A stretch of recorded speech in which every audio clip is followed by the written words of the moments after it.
Alright, what's going on, guys? We are Tottenham TV here, back with another match preview. We take on Burnley Saturday, 5:30 at Turf Moor. Another very tough game on the cards for Spurs. 4 defeats in a row. Unless coronavirus intervenes. Yeah, let's hope so. Maybe the season can end early. Maybe that'll be fantastic, wouldn't it? If the season gets finished. Maybe. See, there could be a positive sign to Get the coronavirus. Italians over, get the Chinese over. Let's just get all of them over. Get more fans. Get them all involved. Mix them all in. That'd be fantastic. But yeah, Burnley are a side in good form as well. Yeah. They beat Leicester not so long ago. They've beaten Man United recently. Drew to Arsenal 0-0, I think, not too long ago. They're actually playing quite well. They won 2-0. I think Vidra scored 2 goals. I can't remember who he was against, but very recently he scored two very good goals to win the game. Yeah, he hadn't scored in a long time, and then like London Buses 2 came along. Exactly, and I think this is exactly the kind of opponent we do not want to be facing right now. An opponent who's very strong defensively, very physical. They're going to get balls in the box. We're very vulnerable at set pieces. They're very solid in the way they line up. They know that they can bully our attacking players wherever we play in attack. They're not hard to bully, is it? Exactly. They're very energetic in midfield. They're very good at closing down. They won't give you time and space on the ball. They've just got a very solid system working at the best of times. Even in our heyday, Burnley was never a good team to face. And like the modern day Stoke, you know what I mean? You don't can you do it on a Wednesday night at Stoke? Now it's can you do it on a Wednesday night in Burnley? Exactly, and they're really gonna go out and they're gonna try and bully us, and I'm worried that we're not going to be able to cope, especially given the fact, you know, a team like against Norwich, although we played well in parts, we're just far too defensive, far too passive in the game, and letting Norwich dictate the play. I think Norwich are a better footballing side than Burnley. Burnley are a different kind of threat, but I think that if we dominate the ball with a lack of attacking threat, they could hurt us on the counter, and they would be able to have weapons in their armory where they'll gain success where we might not have answers to their questions. Yeah, to be fair, Burnley they started the season poorly this year, but now they're really starting to show what they're about. That what we know they're about. Sean Dyche, I think they were in Europa League, which kind of stunted their start to the season this year. But I think that was last season. Was that last season? Yeah. Well, either way, the point still stands because they had a poor start to the season, but now they're really coming to play their kind of football, their shithousery, which is going to come against our shithousery. But I think that under Mourinho, I actually think we struggle more against ball-playing sides than sides like Burnley. I really think so. But I think I just want to try to stay positive, but it's just so hard. Yeah, I mean, on the back of having lost 4 games in a row. Yeah. I think we go into this Burnley game very low on confidence. I think against a team like Burnley, you need to be sharp. You need to be on your game. You need to be on the front foot. Physical. You need to definitely be physical. But if you're not going to be physical, you have to be able to outplay the opposition. If they're going to press you, you need to be able to beat their press. If they're going to pump balls in the box, you need to be able to win headers against their big players like Chris Wood, against Jay Rodriguez, against their big centre mids, their centre backs, Tarkowski, Ben Mee in set pieces. This is not going to be easy, and they're going to come with a game plan. They would have seen how we've been playing in recent weeks, and they're going to be confident. Exactly, they're going to be confident. Going to be smelling blood.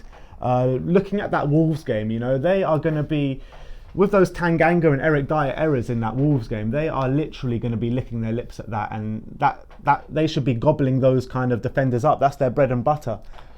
Yeah, and they're going to know how to play against us, and it's worrying because obviously this is a must-win game, like pretty much every game now for the end of the season is a must-win game. But I really see us struggling again. I think we're a team really low on confidence, and I think if we're not going to be able to outplay Burnley, if we're not going to be able to stop them getting set pieces, stop them getting free kicks, if we're not going to be able to play around them when they try to press us high and when they try to be physical with us, trying to not allow them to get near you so you can bypass them.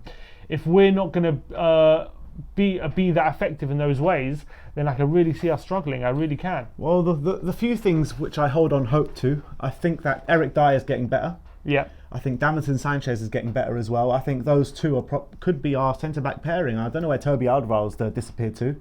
But he hasn't looked good this season. We've given him a 150 grand a week contract, and he seems to get worse. I genuinely think Sanchez. I thought you were giving us stuff to hold on to. the first two was things to hold on to, because I don't think Toby's going to play. I think it's going to be Dyer and Sanchez, and I think both of them are improving. They really are. The problem for us is going to be the fullbacks. I'm not looking forward to seeing Aurier against Burnley, to be honest. Left back, Ben Davis will probably play. In the middle is going to be the interesting one, because we're going to need to kind of, like you said, pass it slickly, move around their press, and is it going to be Harry Winks? Because Harry Winks, he's looked okay, but I actually really think Ollie Skip should play after that performance. I think he deserves to keep his place in the team. I was very, very impressed with him against Norwich. I thought he played it with a man. As we said before, whenever he's come in the team, he's always played with that maturity in his game. And he's always been very calm and composed on the ball. But I thought against Norwich, he wasn't just mature. He was actually aggressive, and he was actually stamping his authority on the game for once. He was actually letting people know he was there. He wasn't just letting the game bypass him. He was actually looking forward for passes. He was actually stamping his authority on the game. It was actually that was the most impressive thing that I saw about Ollie Skip. He wasn't hiding like maybe in other performances where he started. He's kind of just kind of let the game bypass him. He's just not made any mistakes. He's been a bit scared. But this time he wasn't afraid of making mistakes. He wasn't afraid to show off his ability. And I think this lad could really be a good asset for us from now to the end of the season. I, for one, had never had confidence in Ollie Skip. I said to you before the game yesterday how I didn't think he should be playing, and you disagreed with me, and rightly so. I think that Ollie Skip has never filled me with confidence. I've never been impressed with his displays before, but yesterday was a different Ollie Skip completely. And not only that, he played the whole 120 minutes. He didn't look tired at all. He didn't seem to tire. He seems like a guy who could last a long time. When you compare that to the fact that Ndombele can't last 20 minutes. So it shows the level of fitness he has in his game as well. So I think this guy might all be proud of his performance. I think Jose is going to be very happy to have another option in centre mid that he could use. Yeah, definitely. And everyone talking about Jose doesn't use youth players and this and that. Ollie Skip now and Tanganga both having great performances under Jose Mourinho. Next is Troy Parrott. But yeah, let's talk about Troy Parrott for a second, because everyone crying out for Parrott to play, Parrott this, Parrott that. You included. Me included. Jose Mourinho said he's not ready. Yep. And you could clearly see he wasn't ready when he came on extra time. Look, there are players who develop at different stages in their career. Some players aren't physically ready at 18, like they will be like they're 20. Look at Harry Kane. He wasn't physically ready at Troy Parrott's age, like he was when he was 21.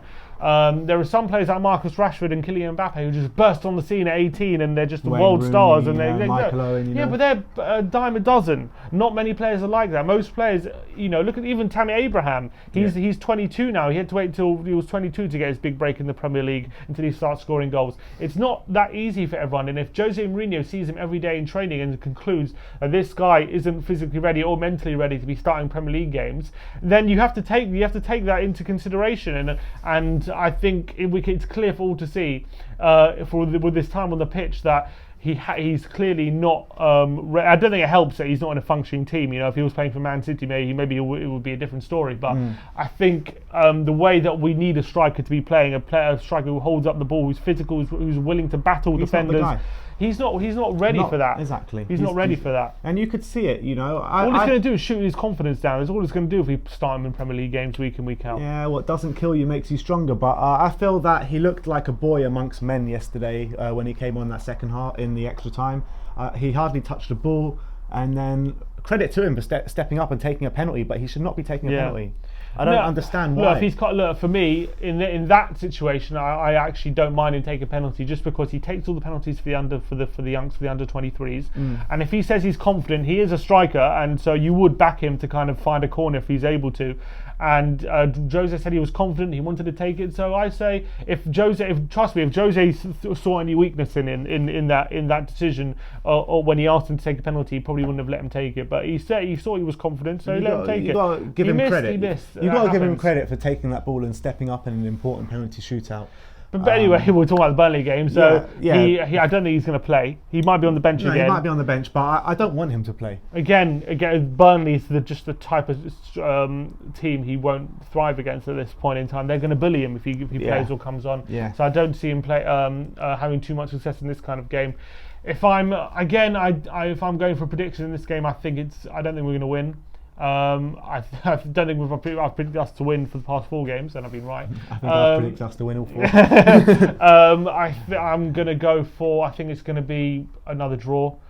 Oh, I say another draw. We have lost 4 in a row, but we drew to Norwich technically. I'm going to go for a 1-1 draw. I think we're going to be frustrated. Hopefully we can get a goal out of somewhere, but I just feel like if we take the lead again, we're just going to sit back and we're going to invite pressure onto us, and we don't have the defensive capability to cope with that pressure at the moment.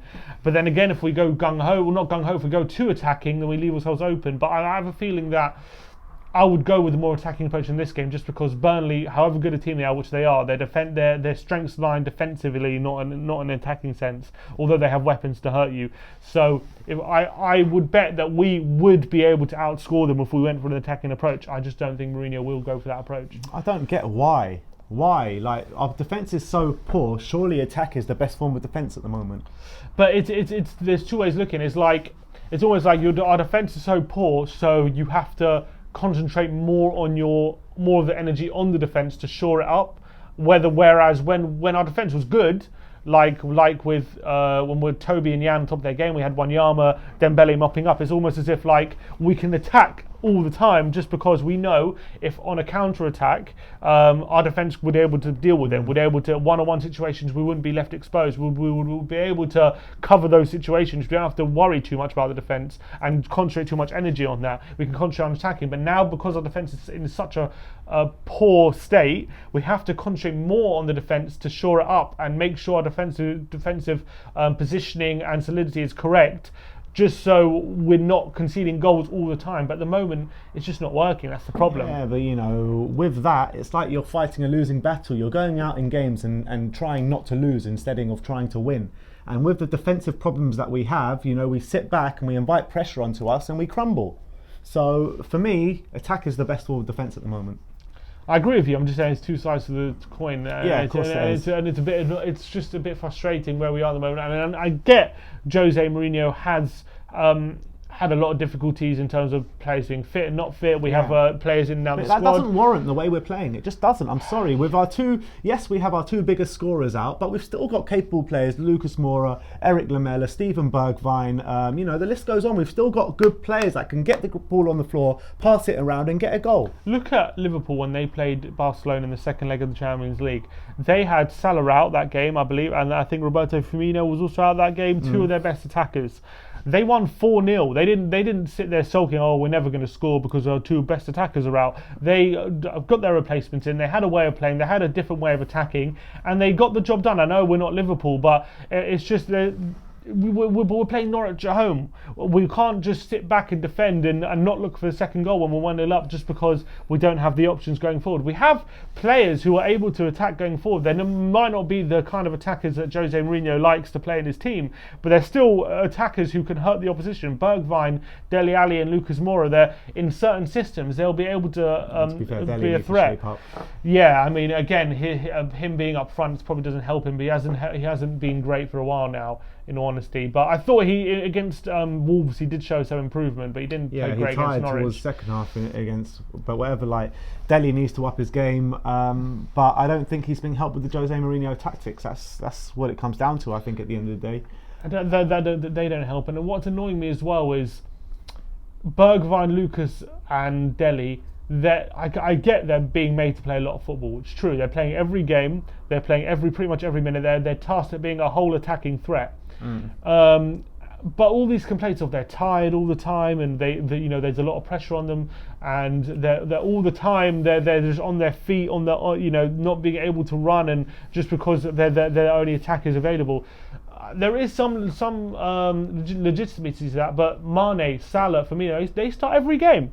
Every game they start, and they pretty much most of the time they not about winning, but they last the 90 minutes. They very rarely get subbed early on. And I know Liverpool have other attacking options as well, but every game they're always starting. So unless you're telling me that they're a lot more unfit than those kind of strikers, then Aubameyang starts every game. When do they ever arrest Aubameyang? Very, very, very rarely. Like they're professional footballers. They should be able to play 90 minutes of football once or twice a week.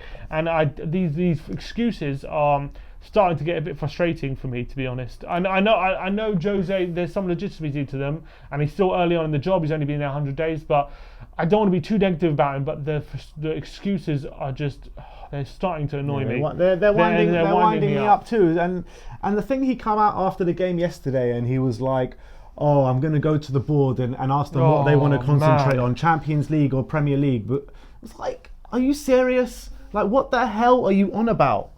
Because we can't compete on both fronts. Absolutely ridiculous. And even if you do think like that, don't come out in the press and say that. You keep those things behind closed doors. He never said it, but I think it was reported from the BBC that he was going to do it. So he probably leaked to the press or something, probably from Jose.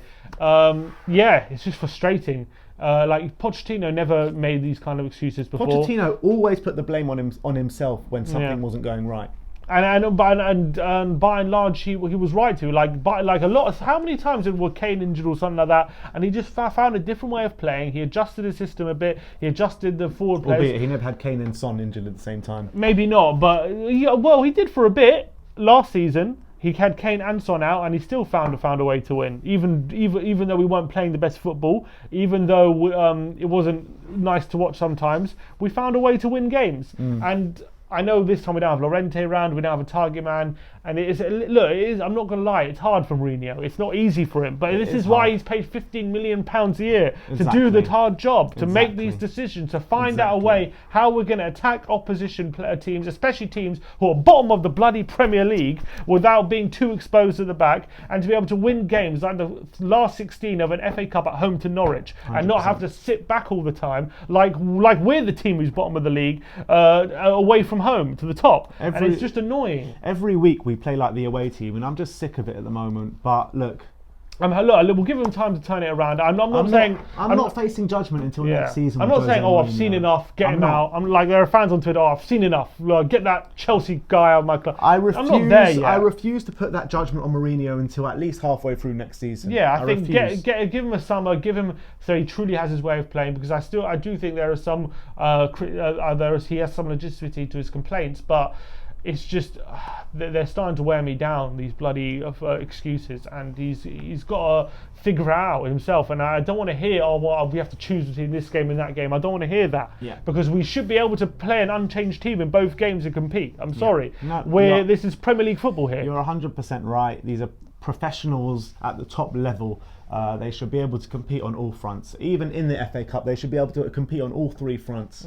But anyway, that's our rant over. That's your match preview for Burnley against Tottenham this weekend. We'll be up there at Turf Moor, barring any coronavirus. Yeah, exactly. Unless the game's been playing behind closed doors, we'll have to wait and see on that one. Like, subscribe and comment. Tell me what you think the score is going to be. And as always, come on, you Spurs.